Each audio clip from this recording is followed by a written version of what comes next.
ومن يضلل فلا هادي له وأشهد أن لا إله إلا الله وحده لا شريك له وأشهد أن محمدا عبده ورسوله يا أيها الذين آمنوا اتقوا الله حق تقاته ولا تموتن إلا وأنتم مسلمون يا أيها الناس اتقوا ربكم الذي خلقكم من نفس واحدة وخلق منها زوجها وبث منهما رجالا كثيرا ونساء واتقوا الله الذي تساءلون به والأرحام إن الله كان عليكم رقيبا يا أيها الذين آمنوا اتقوا الله وقولوا قولا سديدا يصلح لكم أعمالكم ويغفر لكم ذنوبكم ومن يطع الله ورسوله فقد فاز فوزا عظيما أما بعد فإن أصدق الحديث كتاب الله وخير الهدي هدي محمد صلى الله عليه وسلم وشر الأمور محدثاتها وكل محدثة بدعة وكل بدعة ضلالة وكل ضلالة في النار. Ma'asyiral muslimin, ikhwani fillah wa akhwati rahimani wa rahimakumullah. Alhamdulillah, segala puji bagi Allah Subhanahu wa taala yang telah melimpahkan kepada kita nikmat-nikmatnya sehingga di pagi hari ini kita bisa berkumpul di majelis ini untuk melanjutkan kembali pembahasan kitab Masailul Jahiliyah yang ditulis oleh Al-Imam At-Tamimi An-Najdi rahimahullahu ta'ala dengan syarah atau penjelasan dari Asy-Syaikh Ad-Doktor Al-Allamah Shalih bin Fauzan Al-Fauzan hafizahullahu ta'ala. Setelah pada pertemuan sebelumnya kita telah membahas poin atau masalah yang ke-13 yaitu al-ghulu bi ahlil ilmi was shalah. Di antara kebiasaan orang-orang jahiliyah, mereka ghulu, berlebih-lebihan kepada orang yang dianggap memiliki ilmu atau orang yang dianggap punya kebaikan-kebaikan. Ya, mereka berlebih-lebihan sehingga dijadikan sebagai barometer kebenaran. Nah, sekarang kita masuk ke masalah yang ke-14, judulnya nafyuhum al-haqqa wa itsbatuhum al-batil.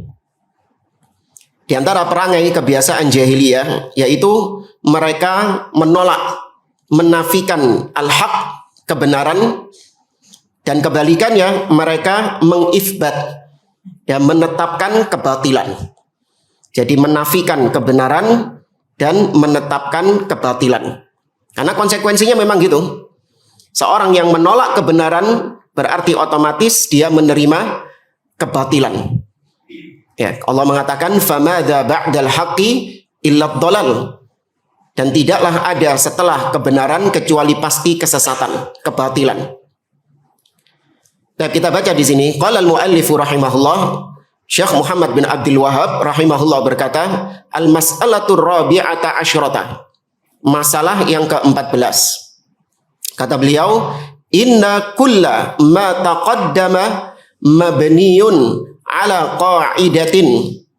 Sesungguhnya semua yang telah kita jelaskan sebelumnya, jadi mulai awal pertemuan dan di antara perangai-perangai jahiliyah di mana mereka berbuat syirik kepada Allah, ya kemudian mereka sifatnya itu bercerai-berai dalam masalah agama, ya kemudian mereka tidak mau mendengar dan taat kepada pemimpin kaum muslimin, ya kemudian mereka menganggap barometer kebenaran adalah ketika orang itu diberi kekayaan, kekuasaan, jabatan, maka dia di atas kebenaran.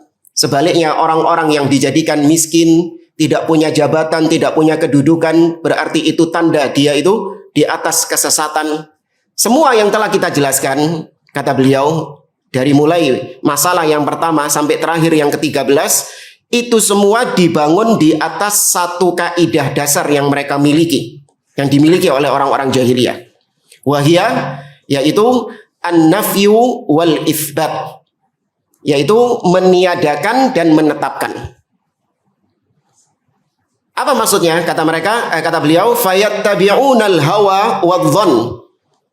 Mereka mengikuti hawa nafsu mereka dan dugaan-dugaan mereka, sehingga mereka menolak yang hak dan menetapkan yang batil.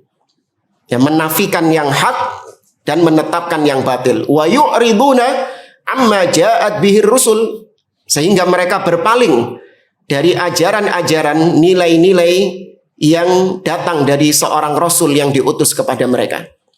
Mereka berpaling dari kebenaran yang dibawa oleh para nabi dan rasul, dan mereka lebih mengisbat, lebih menetapkan, lebih menerima kebatilan yang sudah ada pada mereka. Dan kita baca syarah dari Syekh Shalih Fauzan hafizahullah ta'ala. Kata beliau, kullu ma taqaddama minal masailil lati dzakaraha syekhu an ahlil jahiliyah innama hiya mabniyatun 'alan nafyi wal itsbat. Semua permasalahan-permasalahan jahiliyah yang telah disebutkan oleh penulis, mulai masalah yang pertama sampai yang terakhir kita bahas, itu semua dibangun di atas nafi dan itsbat. Kita kalau bulan Ramadan, nah mau masuk bulan Ramadan ada sidang apa? Nah, sidang itsbat, menetapkan. Nah, kebalikannya ada nafi, menafikan dan mengitsbat. Seperti kalau sering kita sampaikan atau sering disampaikan juga tentang la ilaha illallah, ada nafi dan ada itsbat, meniadakan dan menetapkan.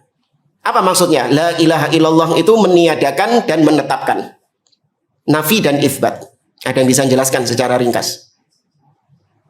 Apa maksudnya? La ilaha illallah itu ada nafi yang meniadakan dan ada itsbat.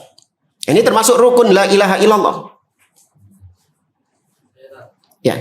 Yang nafi itu meniadakan sesembahan selain Allah. Itsbat.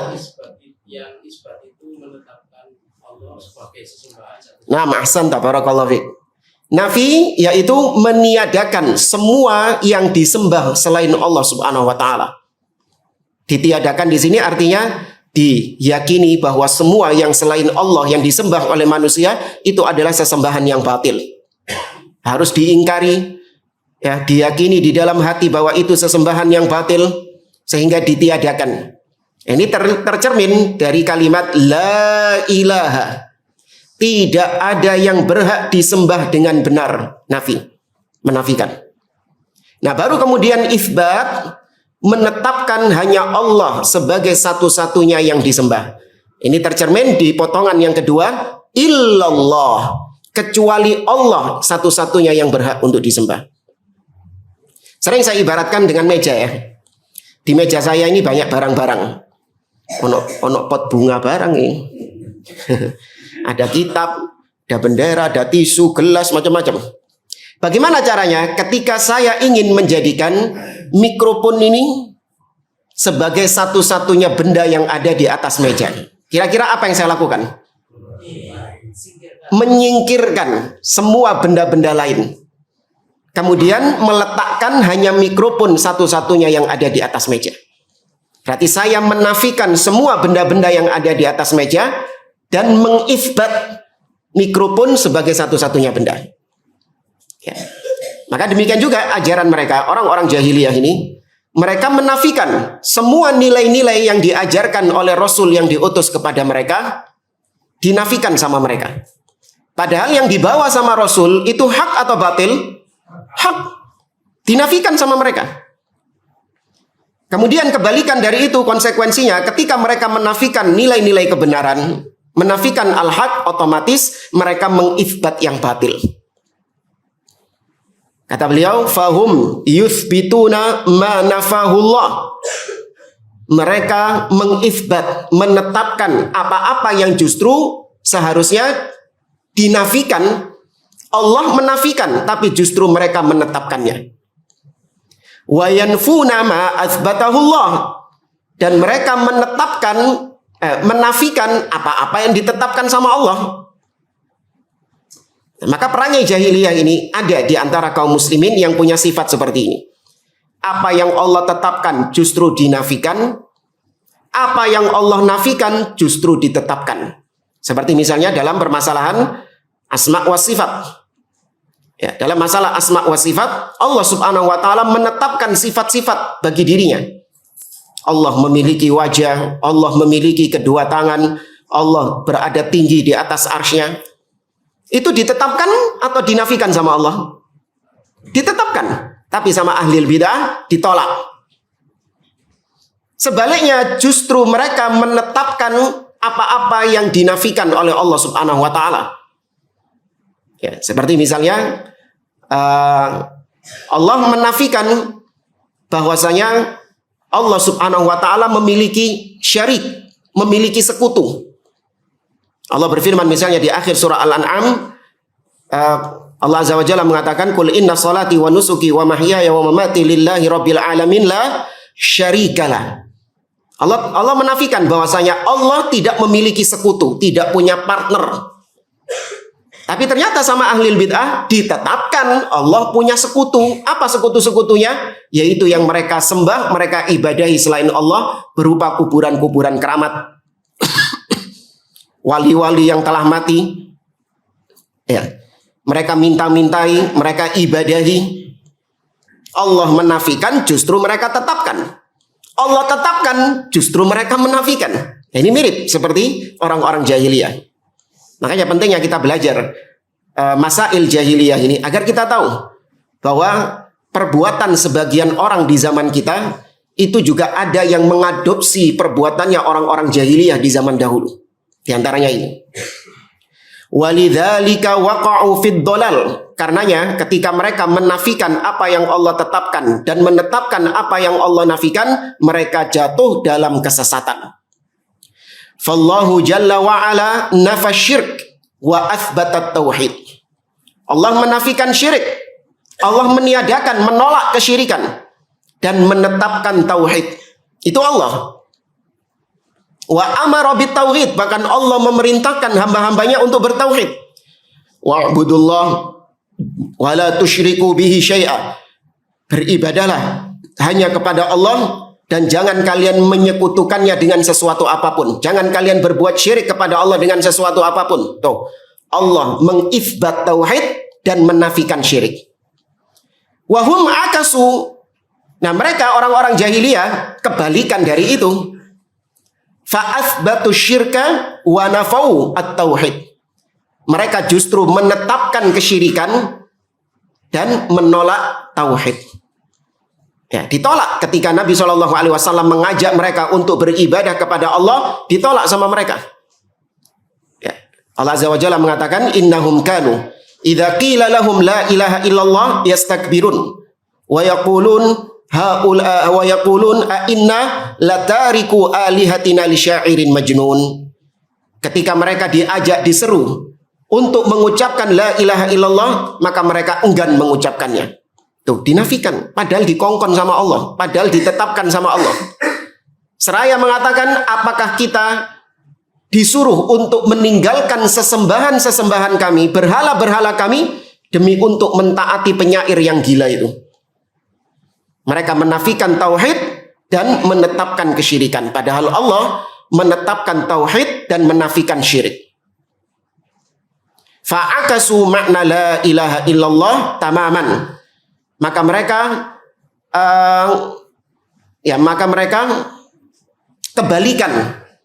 Ya, maka mereka kebalikan dari makna la ilaha illallah. La ilaha illallah maknanya tadi menetapkan Allah sebagai satu-satunya sesembahan dan meniadakan semua yang disembah selain Allah. Nah, mereka kebalikannya. Ya, mereka menolak Allah sebagai satu-satunya sesembahan dan mereka menetapkan berhala-berhala mereka sebagai sesembahan. Qala Allah Ta'ala, Allah berfirman dalam surah Al-Ankabut ayat 52, walladzina amanu bil batil wa kafaru billah ulaika humul khasirun. Dan orang-orang yang beriman kepada yang batil, tuh, imannya bukan kepada Allah, beriman kepada yang batil dan kufur kepada Allah, maka mereka itulah orang-orang yang merugi. Al-imanu bil batil huwal manfi. Mengimani yang batil justru itu yang harusnya dinafikan. Tapi justru mereka tetapkan, justru mereka imani, harusnya mereka nafikan itu kebatilan itu. Wahum amanu bihi wa athbatuhu namun justru mereka mengimani kebatilan itu dan mereka tetapkan kebatilan itu. Badalan min an yakfuru bihi. Padahal harusnya mereka mengkufuri kebatilan itu. Wal imanu billah wal itsbat. Dan iman kepada Allah harusnya itu yang ditetapkan, itu yang diimani. Wahum kafaru billah. Namun ternyata mereka mengkufuri Allah Subhanahu wa taala, kufur kepada Allah. Fanafau al-muthbat haitsu amanu bil batil wa athbatul manfiya wa nafaul muthbata haitsu kafaru billah. Maka mereka menafikan yang seharusnya ditetapkan, yaitu ketika mereka memilih beriman kepada yang batil, dan mereka menetapkan apa-apa yang harusnya mereka nafikan, yaitu tatkala mereka kufur kepada Allah Subhanahu wa taala. Harusnya ditolak itu. Harusnya ditetapkan itu. Bukan malah dikufuri Allah Subhanahu wa taala, tapi diimani. Ini kebalikan. Wa hadhihi qaidatul jahiliyah. Inilah kaidahnya orang-orang jahiliyah. Allati yasiruna 'alaiha, di mana mereka orang-orang jahiliyah berjalan di atas kaidah ini. Kaidah yang kebalik, yang harusnya diimani malah dikufuri, yang harusnya dikufuri malah diimani. Wa yatakhabbatuna fi dhalalihim falau tatabba'ta ahwalahum la wajadtuha la takhruju an hadhil qaidah. Faman asyraka billah faqad nafa ma athbatahu Allah wa athbata ma nafahu Allah.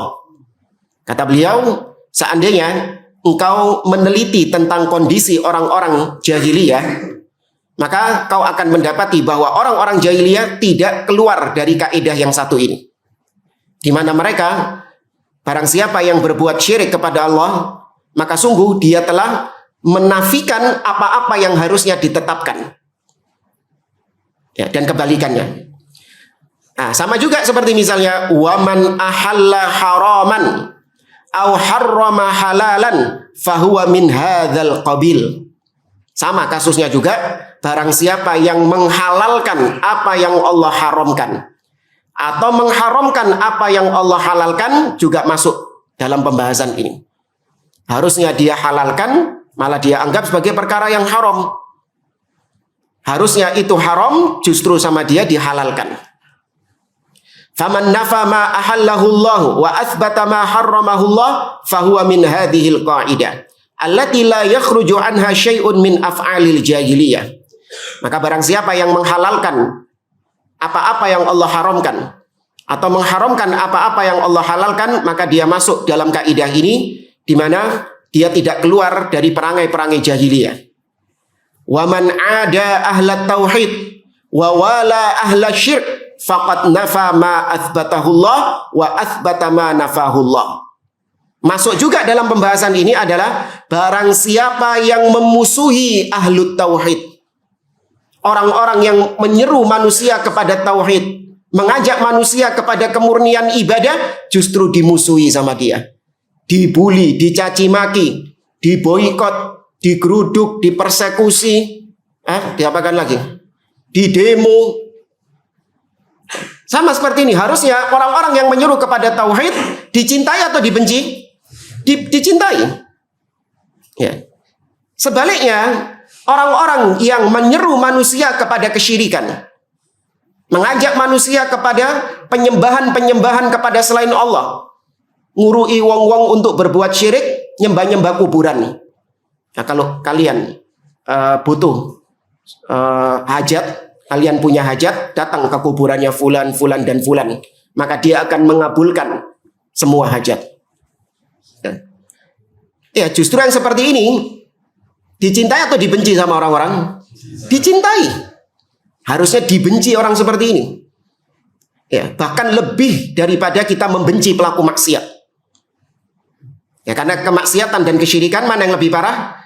Kesyirikan kepada Allah Azza wa Jalla. Maka kebencian kita kepada ahlu syirk, ya, meskipun dia bersorban, meskipun dia bergamis, ya, meskipun dia megang tasbih, kalau dia menyeru manusia, mengajak manusia kepada kesyirikan, kita harus memberikan kebencian kepada dia lebih daripada kita membenci pezina, pemabuk, peminum khamr, koruptor, dan yang lainnya.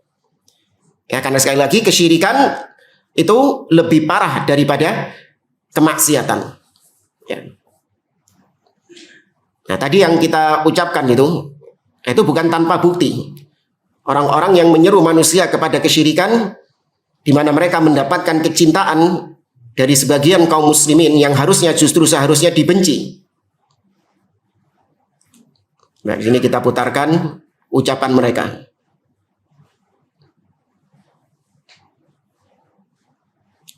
Lemot ya. Hah?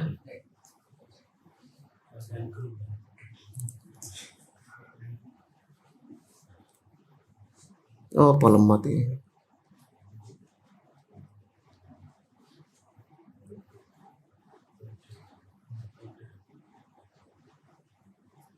Coba lagi.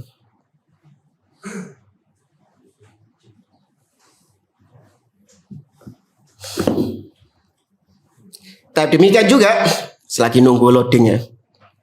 Demikian juga masuk dalam kaidah ini adalah orang-orang yang mencintai apa-apa yang harusnya dia benci. Seperti dia harusnya membenci ahli bid'ah, orang-orang yang menyeru manusia kepada kebid'ahan, kesesatan-kesesatan, penyimpangan-penyimpangan harusnya dia benci, justru malah dia cintai. Ya, sebaliknya ahlus sunnah yang mengajak manusia kepada sunnah dan memerangi bid'ah justru diboikot sama dia, justru dibenci sama dia.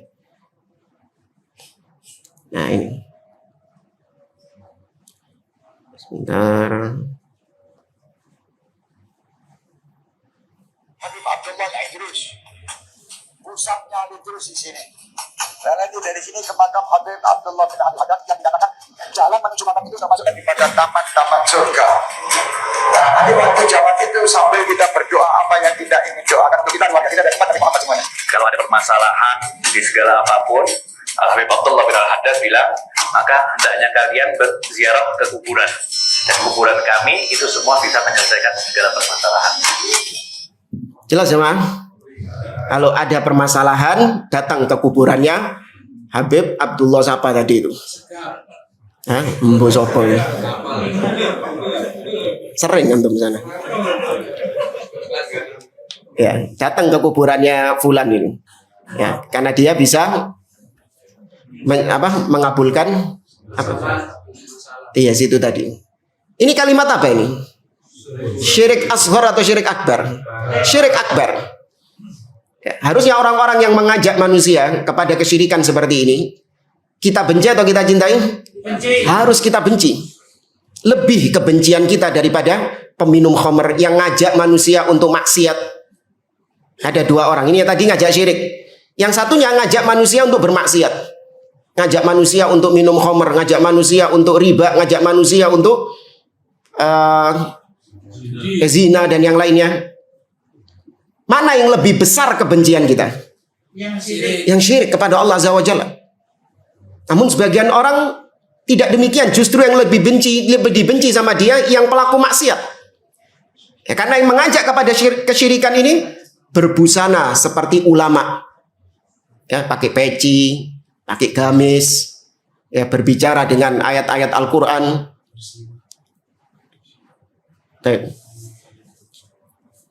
Kita lanjutkan di sini kata beliau, faqad nafa ma athbatahu Allah wa athbata ma nafahu Allah li'anna Allah amara bi muwalatil mu'minin wa naha an muwalatil musyrikin. Kenapa dikatakan kebalik? Karena harusnya kata beliau Allah memerintahkan kita untuk mencintai orang-orang beriman dan Allah melarang kita untuk mencintai orang-orang musyrik, orang-orang kafir. Dalam banyak ayat Allah Azza wa Jalla mengatakan misalnya di awal surah Al-Mumtahanah, ya ayyuhalladzina amanu la tattakhidu aduwi wa aduwakum awliya tulquna ilaihim bil mawaddah. Wahai orang-orang yang beriman, jangan kalian jadikan musuhku dan musuh kalian, yakni orang-orang kafir, orang-orang musyrik, sebagai orang-orang yang kalian cintai, di mana kalian berikan mawaddah, kecintaan kepada mereka. Jangan, kata Allah. Kemudian Allah berfirman di akhir surah Al-Mujadalah, la tajidu qauman yu'minuna billahi wal yaumil akhir yuwadduna man haddallaha wa rasulahu walau kanu aba'ahum aw abna'ahum aw ikhwanahum aw ashiratahum. Kata Allah, kau tidak akan mendapati seorang yang beriman kepada Allah dan hari akhir, kau tidak akan mendapati orang seperti ini mencintai orang-orang yang memusuhi Allah dan Rasulnya, yakni orang-orang kafir. Berarti orang beriman gak boleh mencintai orang kafir. Harus ada kebencian kepada orang-orang kafir. Sering kita sampaikan ini tentang akidah al-wala' wal bara' penting. Di antara kaum muslimin terjadi krisis akidah al-wala' wal bara', di mana banyak di antara sebagian kaum muslimin memberikan kecintaan kepada orang-orang kafir, menampakkan kecintaan kepada orang-orang kafir. Ya, kita lihat kemarin tokoh kekafiran datang ke negeri kita yang memberikan istilahnya yang menampakkan kegembiraan bukan cuma orang-orang kafir, bukan cuma orang-orang Nasara. Yang menampakkan kegembiraan justru juga sebagian orang-orang muslim. Ya. Bahkan dipuji-puji tokoh kekafiran tersebut. Naudzubillah. Nggak boleh, harus ada kebencian. Jangankan tokoh kekafiran, orang kafir biasa nggak boleh kita cintai. Kalau pelaku maksiat saja kita benci, siapa di antara kita yang cinta sama begal? Jambret, copet, pezina, pemabuk. Ada yang cinta? Nggak ada yang cinta. Benci karena kemaksiatannya, karena dia pelaku maksiat. Ya. Apalagi pelaku kekufuran, pelaku kesyirikan, lebih harusnya kita benci. Ya, namun Ahlus Sunnah pertengahan, tidak sebagaimana orang-orang Khawarij, di mana mereka berlebihan dalam membenci orang-orang kafir sampai mendolimi mereka, menumpahkan darah mereka, sampai merampas harta mereka. Ini ghulu, berlebihan dalam membenci orang kafir. Sebagian atau Ahlus Sunnah pertengahan di antara Khawarij dan yang satunya orang-orang liberal, di mana mereka berlebihan ghulu dalam toleransi, sehingga mereka ikut membenarkan ajaran-ajaran orang-orang kafir, menampakkan kecintaan kepada mereka, bahkan sampai dicium batuknya. Ini orang-orang liberal. Ahlus Sunnah pertengahan, kita wajib membenci orang kafir, namun kita tidak boleh mendolimi mereka. Kita harus berbuat adil kepada mereka. Nggak boleh kita mendolimi mereka, menyakiti mereka, menumpahkan darah mereka, atau merampas harta mereka. Nggak boleh, haram di dalam Islam. Ya, Allah Azza wa Jalla mengatakan dalam surah Al-Maidah, "Wala yajrimannakum syana'anu qaumin 'ala alla ta'dilu, i'dilu huwa aqrabu littaqwa." Janganlah kebencianmu terhadap suatu kaum, yakni janganlah kebencian kita kepada orang-orang kafir membuat kita berlaku tidak adil kepada mereka. Berlaku adillah, kata Allah. Itu lebih dekat dengan ketakwaan. Ya. Baik, selesai dari poin yang ke-14. Sekarang kita masuk poin yang ke-15, masalah yang ke-15. Judulnya i'tidaruhum an qabulil haqqi bi'udhrin batil. Yaitu mereka beralasan, orang-orang jahiliyah ini mereka beralasan tidak mau menerima kebenaran dengan alasan-alasan yang nggak dibenarkan. Ngeles istilahnya. Kenapa engkau tidak mau menerima dakwahnya para nabi dan rasul? Oh, no alasan nih. Ya, di antaranya disebutkan di sini, kami tidak beriman kepada para nabi dan rasul karena kami nggak paham ajarannya para nabi dan rasul ini. Alasannya ngono. Nggak paham iki ajaran apa ini? Apa yang disampaikan sama para nabi dan rasul ini nggak kita pahami. Maka ya kita nggak beriman karena kita nggak paham. Emang harus ya kalau kita nggak paham sesuatu itu terus kita tidak meyakininya?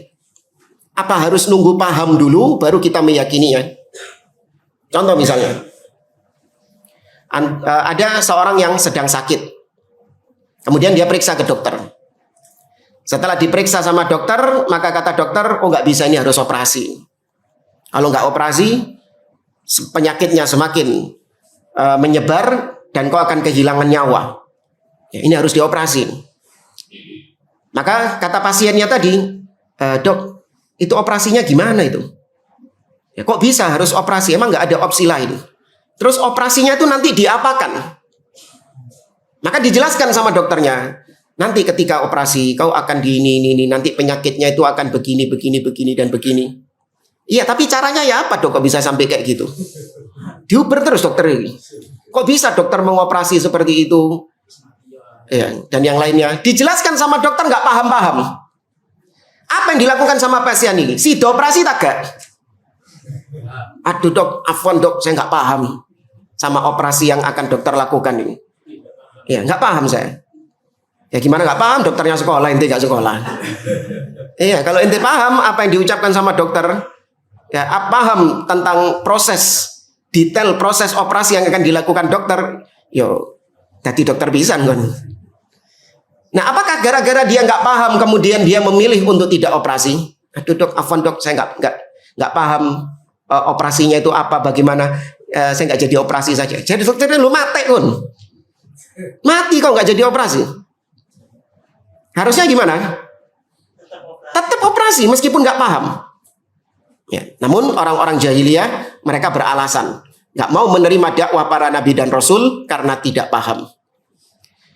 Kita baca di sini qala al-muallif rahimahullah al-mas'alatul khamisata asyrata. Masalah yang ke-15.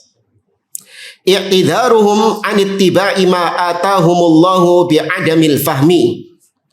Kata beliau, mereka beralasan ngeles tidak mau mengikuti apa-apa yang Allah turunkan kepada mereka, yakni tidak mau mengikuti ajaran para nabi dan rasul yang Allah utus kepada mereka. Alasannya apa? Bi'adamil fahmi, karena mereka tidak paham dengan ajaran nabi dan rasul itu.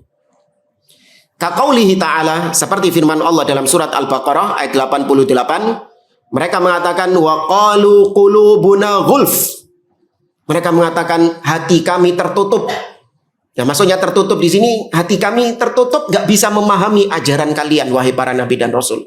Nggak bisa memahami ajarannya nabi dan rasul. Hati kami sudah tertutup, sehingga kami nggak bisa paham. Kemudian seperti dalam surat Hud ayat 91, ya Syu'aibu ma nafqahu katsiran mimma taqulu. Kaumnya Nabi Syu'aib mengatakan, wahai Syu'aib, kami nggak paham ucapan yang kau ucapkan, ajaran yang kau bawa ini. Kebanyakan dari apa yang kau ucapkan kami tidak memahaminya. Jadi ya sepurane kami nggak bisa menerima dakwahmu. Kami nggak beriman sama engkau karena kami nggak paham apa yang kau dakwahkan. Fa'adzabahumullah, maka Allah dustakan mereka. Wa bayyana anna dzalika bisababi tab'i ala qulubihim. Kenapa mereka nggak paham dengan ajaran para nabi dan rasul? Itu disebabkan karena hati mereka sudah tertutup. Ya, hati mereka sudah tertutup, sehingga kebenaran bagaimanapun disampaikan kepada dia tetap nggak paham-paham. Hati mereka sudah tertutup. Wa anna tab'a bisababi kufrihim. Apa sebabnya hati mereka tertutup? Karena kekufuran mereka. Karena sebab kekufuran mereka. Kita baca syarah dari Syekh Shalih Fauzan hafizahullah taala. Kata beliau, ai i'tadharu an qabulil haqqi bi annahum la yafhamuna. Mereka beralasan, mereka ngeles dari menerima kebenaran, bahwasanya alasannya mereka tidak memahami kebenaran tersebut. Kama dzakarallahu subhanahu wa ta'ala anil yahud, sebagaimana Allah menyebutkan tentang orang-orang Yahudi, lamma da'ahum Rasulullah sallallahu alaihi wasallam lil Islam. Ketika Nabi menyeru mereka untuk masuk Islam, ya orang-orang Yahudi mengatakan tadi dalam surat Al-Baqarah ayat 88, wa qalu qulubuna ghulf. Kata orang-orang Yahudi, hati kami sudah tertutup. Bal la'anahumullahu bikufrihim faqalilan ma yu'minun. Justru Allah melaknat mereka karena kekufuran mereka. Dan sangat sedikit di antara mereka yang beriman. Kata Allah tadi, kata orang Yahudi tadi, wa qalu qulubuna ghulf. Apa itu ghulf? Yakni 'alaiha ghilaf, seperti ada cover yang menutupinya. Hati kami tertutup. Ghulf itu artinya ghilaf. Ghilaf ini kalau buku ini seperti cover gini. Covernya. Ya, seperti ada cover yang menutupi hati kami. La yasilu ilaiha kalamur rasul, sehingga ucapan dakwahnya Rasul gak melbu, gak bisa masuk ke hati kami karena hati kami sudah tertutup cover. Wala tatma'innu qulubuhum ila kalamihi. Apapun yang diucapkan oleh Nabi kepada mereka itu tidak membuat hati mereka tenang. tidak membuat hati mereka tumaknina. Kami tertutup. Hadza huwal ma'nal masyhur lil ayat. Inilah makna yang masyhur dari ayat tersebut. Wal makna tsani, makna yang kedua, ucapan orang Yahudi tadi, bal qalu wa qalu qulubuna ghulf, hati kami tertutup, hati kami tercover, yakni annaha mamlu'atun minal ilm, falasna bihajatin ila kalami ahadin, falaisu bizamihim bihajatin ila Rasul sallallahu alaihi wasallam. Bisa juga makna yang kedua dari ucapan mereka, hati kami tertutup, maksudnya adalah wis ilmu. Hati kami itu sudah banyak ilmunya, sehingga ajaran Rasul nggak bisa masuk ke hati kami. Ya, seperti botol ini, kalau sudah penuh, ya, dan kemudian tertutup, ya penuh terisi air, apakah bisa dimasuki air lagi? Nggak bisa. Maka itu alasannya. Mereka tidak beriman kepada Rasul, ngelesnya, yaitu dengan mengatakan hati kami sudah penuh dengan ilmu, sehingga kami nggak butuh ajaran Rasul. Ya, kami tidak membutuhkan ilmu yang dibawa oleh Rasul tersebut. Fallahu jalla wa ala yubayyinu annal illata laysat ma yaqulun. Kemudian Allah menjelaskan bahwasanya perkaranya bukan seperti yang mereka katakan tadi. Balil illah annallaha la'anahum bisababi kufrihim. Namun perkaranya adalah Allah telah melaknat mereka karena sebab kekufuran mereka. Apa maksudnya laknat? Taradahum wa ab'adahum an rahmatihi. Dilaknat itu artinya ditolak dari rahmat Allah, dijauhkan dari rahmat Allah. Itu kalau kita mengatakan alaika la alaihim la'inullah. Ya, semoga laknat Allah atas mereka. Maksudnya semoga mereka dijauhkan dari rahmat Allah Subhanahu wa taala. Allah tidak memberikan rahmat kepada mereka. Allah tidak berikan kasih sayang kepada mereka. Artinya berarti Allah berikan apa? Azab. Fasaru la yaqbalunal haq. Karena sebab kekufuran mereka itu, ya karena sebab Allah melaknat mereka. Ya Allah melaknat mereka karena kekufuran mereka, maka akhirnya mereka tidak mau menerima kebenaran bisa babi kufrihim, karena sebab kekufuran mereka. Falba sababiyah.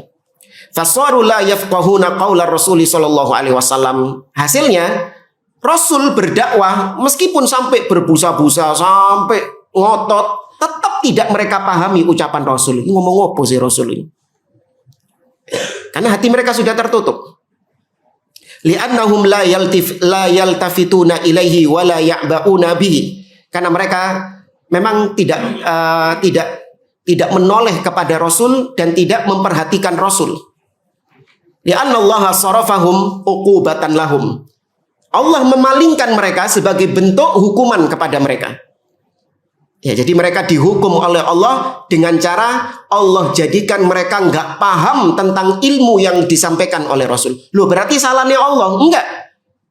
Itu salah mereka. Paham nggak maksudnya?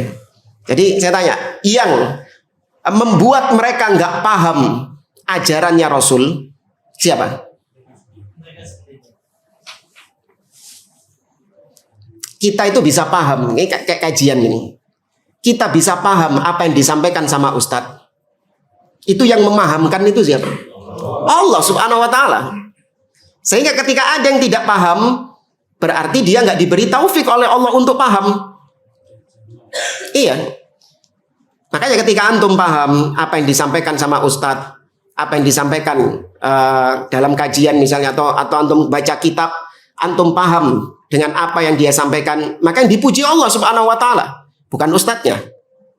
Ya, karena yang menjadikan antum paham adalah Allah Subhanahu wa ta'ala. Meskipun ustadznya menjelaskan ya sampai berdarah-darah katakanlah, kalau Allah tidak memberikan taufik, nggak paham-paham antum. Ya, nggak paham-paham. Nah, orang-orang Yahudi, orang-orang kafir, mereka nggak paham dengan apa yang diucapkan oleh Rasul. Berarti yang membuat mereka tidak paham siapa? Yang tidak memberikan pemahaman? Allah. Tapi apakah berarti Allah yang salah? Oh ya wis, berarti salahnya Allah. Tadi kayak pemahaman aku. Enggak. Mereka tidak dijadikan paham, mereka tidak diberikan pemahaman oleh Allah karena sebab apanya? Kekufuran mereka. Ya, karena sebab kekufuran mereka. Bukan sekonyong-konyong Allah kemudian tidak memberikan pemahaman kepada mereka, enggak. Allah jadikan mereka tidak paham sebagai hukuman atas mereka yang telah berbuat kufur kepada Allah. Nah, contohnya dalam surat As-Saff ayat yang kelima. Allah berfirman, "Falamma zaghu azaghallahu qulubahum." Tatkala mereka berpaling dari ajaran Rasul, maka semakin Allah palingkan. Tuh. Jadi sing berpaling siapa dhisik? Wongnya dhisik, orangnya dulu. Bukan Allah tiba-tiba ada orang di atas siratal mustaqim, di atas jalan yang lurus. Gak ono udan, gak ono angin, tahu-tahu disesatkan sama Allah. Mungkin? Enggak, pasti ada sebabnya. Ya, pasti orang ini dulu yang berpaling. Pasti orang ini dulu yang miring. Ya, maka baru kemudian Allah semakin palingkan dia. Semakin jauhkan dia dari jalan yang lurus. Faman lam yaqbalil haq ibtalahu Allahu bil batil. Maka barang siapa yang menolak kebenaran, maka Allah uji dia dengan kebatilan. Allah berikan kepadanya kebatilan karena dia menolak kebenaran. Wa sara ba'da dzalika la yaqbalul haq. Sehingga kalau orang itu sudah di atas kebatilan, disampaikan kebenaran oleh siapapun tetap diapakan? Tetap ditolak sama dia. Gak iso. Pokok ini. Ya. Bagaimanapun sampaikan ayat-ayat qala Allah qala Rasul, gak iso. Gak mau dia menerima kebenaran. Itu adab dari Allah, jamaah. Itu siksa dari Allah. Salah satu bentuk siksaan Allah Subhanahu wa taala adalah seseorang dijadikan paten yakin di atas kesesatannya. Iya. Seorang dijadikan yakin, dijadikan paten, bahkan dijadikan pede sama kesesatannya. Itu adab dari Allah Subhanahu wa taala. Pelaku maksiat itu isin sama maksiatnya. Malu dia sama maksiatnya. Tapi bagaimana jadinya kalau ada orang pelaku maksiat yang dia itu paten bahkan bangga dengan kemaksiatannya? Lebih parah nggak? Lebih parah. Nah, ada orang-orang yang paten Allah jadikan dia yakin, kokoh, istiqomah di atas kesesatannya. Alhamdulillah. Sehingga disampaikan kebenaran bagaimanapun tidak dia terima. Li'annahu yafsadu qalbahu, karena dia telah merusak hatinya sendiri, wal iyadzu billah. Kama qala ta'ala, seperti yang Allah firmankan tadi, la'anahumullahu bikufrihim faqalilan ma yu'minun. Akan mereka dilaknat oleh Allah karena sebab kekufuran mereka, dan sangat sedikit di antara mereka yang beriman. Kemudian dalam surat An-Nisa ayat 160 Allah mengatakan tentang orang-orang Yahudi juga, فَبِظُلْمٍ مِّنَ الَّذِينَ هَادُوا حَرَّمْنَا عَلَيْهِمْ طَيِّبَاتٍ أُحِلَّتْ لَهُمْ وَبِصَدِّهِمْ عَنْ سَبِيلِ اللَّهِ كَثِيرًا وَأَخْذِهِمُ الرِّبَا وَقَدْ نُهُوا عَنْهُ وَأَكْلِهِمْ أَمْوَالَ النَّاسِ بِالْبَاطِلِ. Kata Allah, karena sebab kezaliman. Ya, karena sebab kezaliman, berarti siapa dulu yang berbuat zalim? Orang Yahudi. Karena sebab kezaliman yang dilakukan oleh orang-orang Yahudi, maka hukumannya kami haramkan atas mereka makanan-makanan yang baik yang telah dihalalkan atas mereka. Jadi Allah menghukum mereka dengan cara sebelumnya dihalalkan makanan-makanan tersebut. Tapi karena kezaliman mereka, Allah turunkan syariat yang mengharamkan makanan-makanan tersebut. Ya.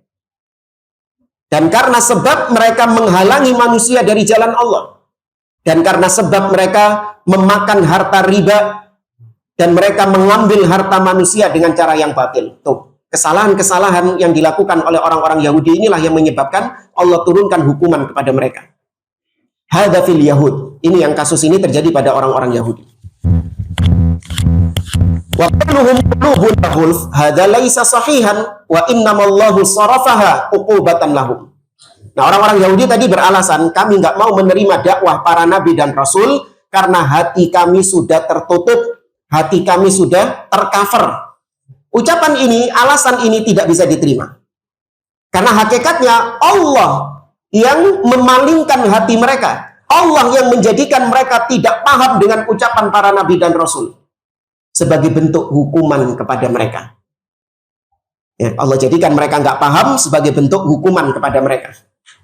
Makanya kalau kita kadang ngaji, dengerin ceramah, dengerin kajian, ya ustadznya jelasin, teman-teman pada paham semua, kita nggak paham, tobat kepada Allah Azza wa Jalla. Ya, minta kepada Allah Subhanahu wa taala. Makanya diantara doa yang kita dianjurkan untuk kita baca di zikir pagi dan petang, zikir pagi, yaitu meminta ilmu kepada Allah, yakni meminta pemahaman. Apa doanya? Inni as'aluka ilman nafi'an. Ya Allah, aku memohon kepadamu ilmu yang bermanfaat. Ya. Nabi mendoakan Abdullah bin Abbas, Allahumma faqihhu fid din wa 'allimhu ta'wil. Ya Allah, pahamkan Abdullah bin Abbas ad-din, agama ini. Tuh, berarti pemahaman itu dari siapa? Allah Subhanahu wa taala. Allah yang menjadikan manusia paham. Maka minta kepada Allah. Kenapa Allah jadikan kita nggak paham-paham, sedangkan teman-teman kita paham semua? Nah, berarti ada apa dalam diri kita? Ada dosa. Ya, maka kalau kita nggak paham-paham, baca buku dibolak-balik, nggak paham-paham, ya tobat, istighfar kepada Allah Azza wa Jalla. Berhenti dari perbuatan dosa tersebut. Wa illa aslul qalbi annahu 'alal fitrah. Ya, padahal secara asal hati itu di atas fitrah. Ya, kata mereka kan tadi hatinya tertutup. Padahal enggak. Secara asal hati manusia itu di atas fitrahnya. Yaqbalul haq bi fitratihi. Secara asal manusia itu hatinya, fitrahnya menerima nilai-nilai kebenaran yang disampaikan kepada dia. Diterima secara asal hatinya. Walakin idza fasadatil fitrah sara la yaqbalul haq. Tapi kalau fitrahnya sudah rusak, nah rusaknya fitrah karena kekufuran, kesyirikan, kesesatan, kemaksiatan, ya, penyimpangan-penyimpangan, fitrahnya jadi rusak sehingga tidak mau menerima kebenaran. Ya, sehingga dia tidak mau menerima kebenaran. Contoh seperti misalnya lambung kita itu, lambung seseorang secara asal yang sehat, maka dia bisa menerima makanan-makanan. Ya, dia bisa menerima makanan-makanan masuk ke dalam lambungnya. Tapi kalau lambungnya nggak sehat, nah itu mulai apa? Mulai menolak. Ini, mulai menolak makanan-makanan dan minuman-minuman yang masuk ke lambungnya. Orang yang punya penyakit asam lambung disuguhi kopi, penyetan, atau apa misalnya jeruk sing kecut-kecut gitu, ya pencit gitu, rujak, ya wes mari. Harusnya kalau lambung dia itu masih sehat, harusnya menerima nggak lambungnya? Menerima. Tapi ketika lambungnya sakit, nggak bisa menerima, dimuntahkan lagi, dikeluarkan lagi. Maka demikian juga fitrah manusia, harusnya dia menerima nasihat-nasihat yang baik dan nilai-nilai kebenaran dakwah yang sampai kepada dia, harusnya diterima. Tapi karena hatinya sudah rusak, maka dia nggak menerima kebenaran. Mithlal ard idza fasadat wa sarat sabiqatan fa innaha la tanbut. Seperti tanah, ya. Apabila tanah tersebut, apabila tanah itu rusak, yaitu kering, kerontang, tandus, ya, maka tanah itu kira-kira bisa nggak menumbuhkan? Ada tanah yang sangat kering sekali, ya, kira-kira bisa nggak menumbuhkan tumbuhan? Nggak bisa, sudah rusak tanahnya itu karena kering tandus. Li'annaha fasadat. Kadzalikal qalbu idza fasada sara la yaqbalul haq. Kurang berapa menit ya? 15 menit. Sudah syuruh. Oh, barusan. Ya, kita lanjutkan sedikit. Kata beliau, wa kadzalika qaum Syuaib. Demikian juga kaumnya Nabi Syuaib yang tadi disinggung. Ma'annahu min afsahil anbiya wa abyanihim khitaban. Padahal ya, Nabi Syuaib ini adalah salah satu nabi yang paling fasih. Termasuk di antara nabi yang paling fasih, paling jelas kalau menjelaskan sesuatu. Ya, seorang yang sangat bagus bahasanya, dipahami oleh lawan bicaranya, sampai-sampai dijuluki hatta luqiba bi khatibil anbiya. Sampai-sampai dijuluki Nabi Syuaib ini sebagai khatibnya para nabi. Ya, juru bicaranya para nabi. Namanya orang jadi jubir, berarti sing pinter apa? Pinter ngomong. Yang omongannya itu mudah dipahami oleh orang. Liquwati fasahatihi wa ta'thirihi wa balaghati kalamihi alaihi sallallahu alaihi wasallam. Karena saking fasihnya dia, karena saking kuatnya ucapannya, sehingga ucapan ini memberikan pengaruh kepada lawan bicaranya. Namun ternyata wa ma'ahada, meskipun Nabi Syuaib ini punya predikat sebagai khatibul anbiya, juru bicaranya para nabi, kaumnya Nabi Syuaib nggak mau menerima dakwahnya Nabi Syuaib. Wa qalu dalam surat Hud ayat 91, ya, kaumnya Nabi Syuaib mengatakan, ya Syuaib, ma nafqahu katsiran mimma taqul.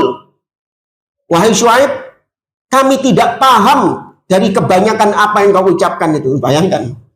Padahal ini orang paling fasih, ini orang yang bicaranya bagus, bahasanya jelas, lugas, tetap kaumnya tidak paham apa yang diucapkan sama Nabi Syuaib. Wa inna lanaraka fina dha'ifa, dan kami melihat engkau sebagai sosok yang dhaif, sosok yang lemah. Walaula rahtuka la rajamnak, seandainya bukan karena keluargamu wahai Syuaib, kami akan merajam engkau. Wa ma anta alaina bi aziz, dan kau tidak ada kemuliaan bagi kami.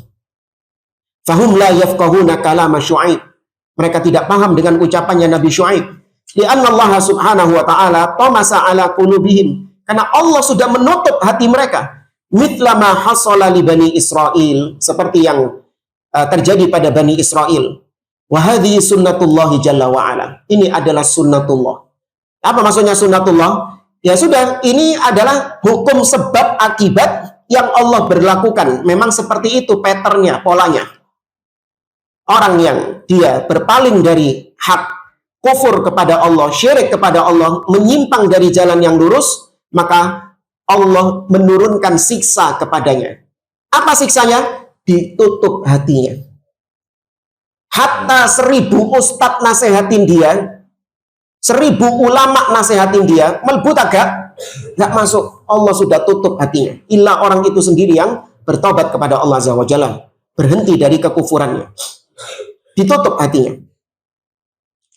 Ya, bahkan 1000 nabi sekalipun, kalau perlu bukan ulama lagi, 1000 nabi, ya, menasehati orang ini supaya kembali ke jalan yang benar, tetap tidak diterima, tetap tidak dipahami. Ngomong apa sih wong-wong ini? Nggak paham. Hatinya sudah tertutup. Itu adab dari Allah. Ya, itu siksaan dari Allah Azza wa Jalla. Anna man takabbara anil haq wa lam yakbalhu idza balaghahu fa innahu yubtala bi fasadil qalbi uqubatan lahu.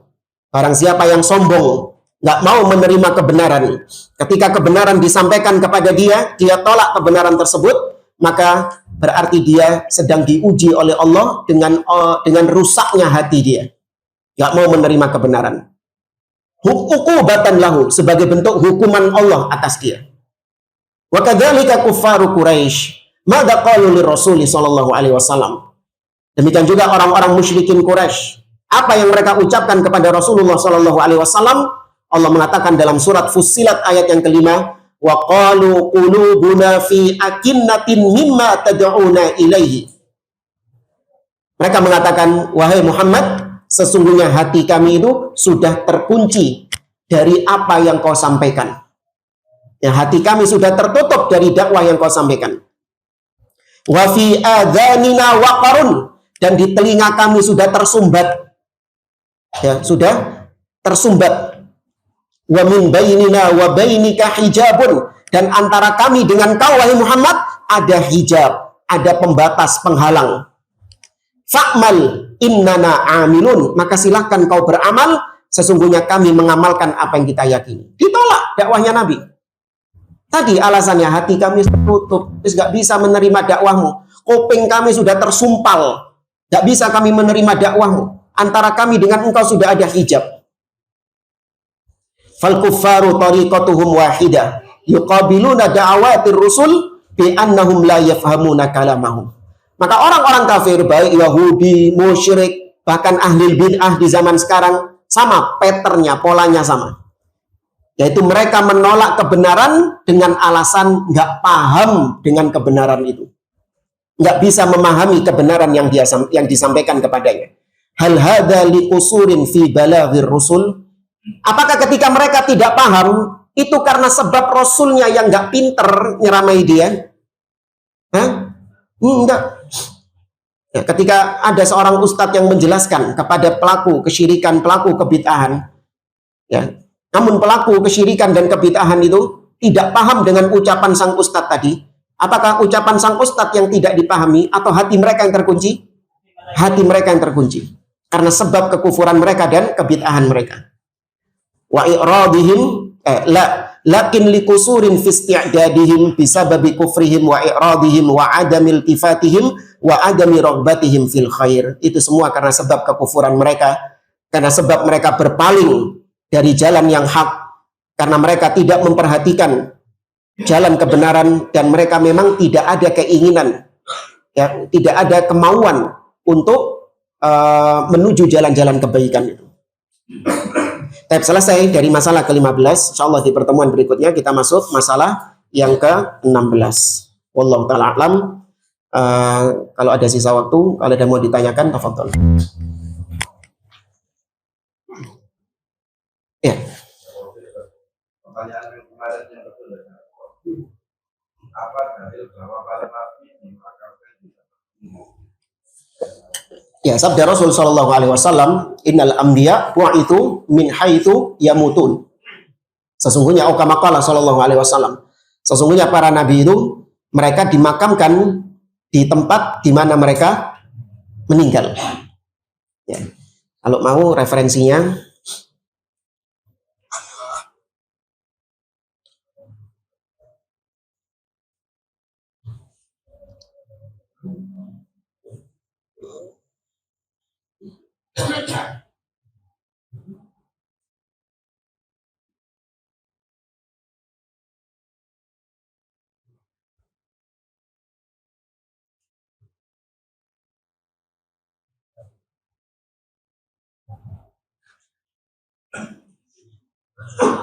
bentar. Di dalam Sunan At-Tirmidzi, ya, dari sahabat Abu Bakar radhiyallahu taala anhu, beliau mengatakan sami'tu min Rasulillah sallallahu alaihi wasallam syai'an qala, di mana Nabi sallallahu alaihi wasallam mengatakan ma qabadallahu nabiyyan illa fil mawdi'il ladzi yuhibbu an yudfana fihi. Dalam riwayat di mana Nabi sallallahu alaihi wasallam mengatakan tidaklah Allah mewafatkan seorang nabi di suatu tempat kecuali Allah inginkan nabi tersebut dimakamkan di tempat itu. Ya, ini sahih, diriwayatkan oleh Imam At-Tirmidzi.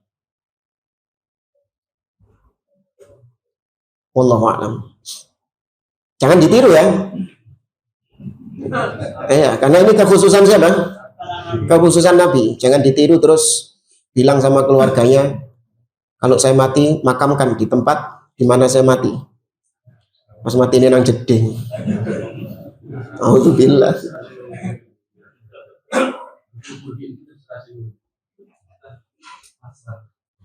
Yang lain? Ya. kalau dikatakan Ustaz yang menjelaskan ulang-ulang pada kalau bukan ngantuk itu apa menjadi sebuah bentuk hukuman juga. Juga nikmat itu. Yang ulang-ulang pada kapan ngantuk itu.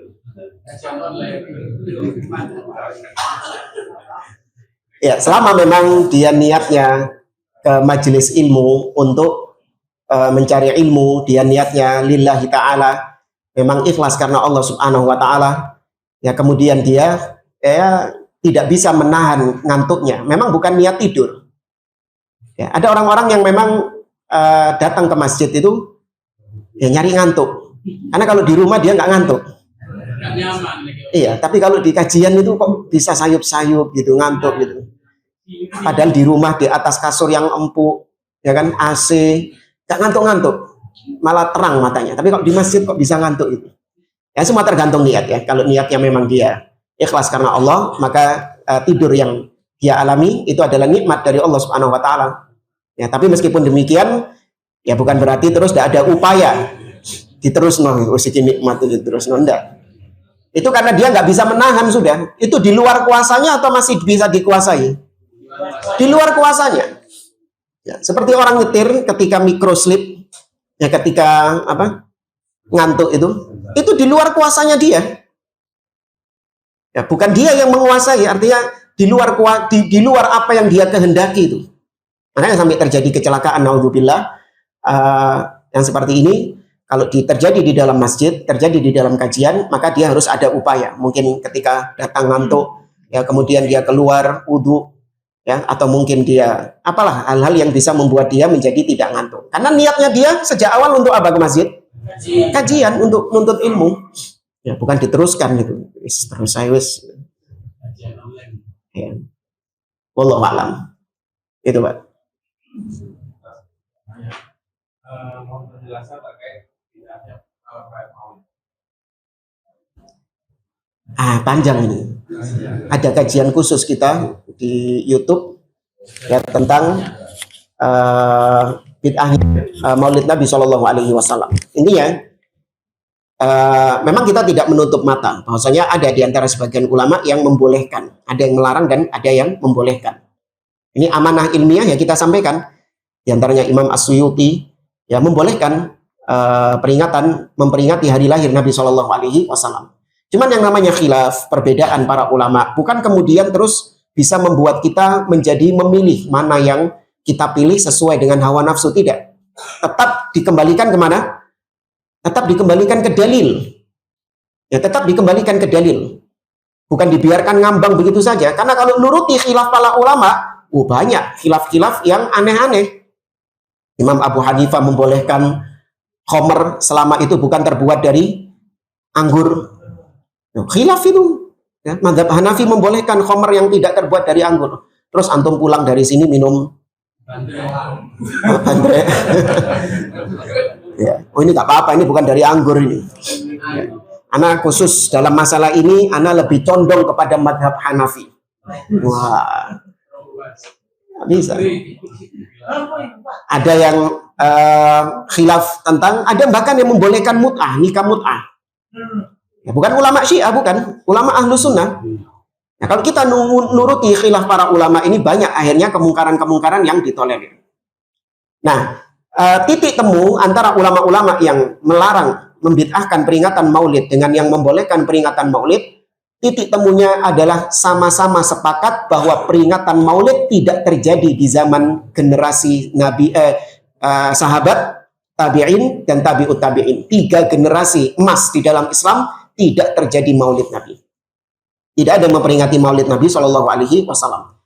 Kapan terjadinya? Di abad keempat Hijriah. Sebagaimana disebutkan oleh Al-Imam Al-Makrizi dalam kitabnya Al-Khutab. Yang pertama kali yang mengadakan peringatan Maulid Nabi dalam sejarah adalah Rafidah, Syiah Rafidah dari Daulah Fatimiyah atau Ubaidiyun. Itu yang pertama kali tercatat dalam sejarah. Bahkan itu diakui juga oleh orang-orang yang pro Maulid. Di antaranya ada seorang yang di zaman kita sekarang menjadi rujukan oleh sebagian orang, yaitu Muhammad Alwi Al-Maliki. Ya, di Mekah itu. Dia berkata dalam salah satu kitabnya bahwasanya Maulid annaha la yujad fi ahdin Nabi sallallahu alaihi wasallam wala sahabah wala tabi'in.